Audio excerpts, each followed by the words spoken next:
Šiandien keliamės į Raudondvario stadioną, kur pirmos lygos remiamos Top Sport 13 turo rungtynėse vietos Kauno rajono Hegelman B klubo B ekipa priims vienų lygos lyderių Plungės Bobrungo metamą iššūkį. Čia į priekį metasi Hegelman su kamuoliu. Jonaitis iš toli.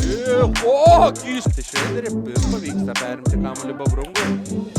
Čia gražiai žaidžia Bobrungas, Borcho smūgis.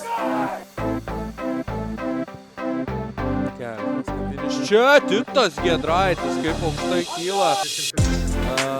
Patyręs futbolininkas, čia iš karto Bobrungas metas į priekį.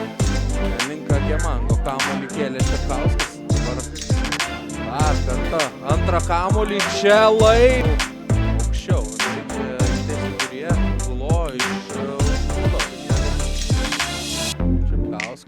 Borchai, čia gražiai senelė sužaidžia Bobrungas ir Anlo. Čia smūgis ir gaudo kamuolį. Liaudiškai sakant pramiega čia į baudos aikštelę. Hegelman, Bobrungas, išlaikysiu. Pabandė atlikti smūgį Agemangas, dabar bando ir tarpu nuo 7, nuo 19 valandos prasidėjo dar 2 mačai. Jonavos futbolo klubas prieš Mažeikių atmosferą. Ten 1-1, 52 minutė, o čia įvartis!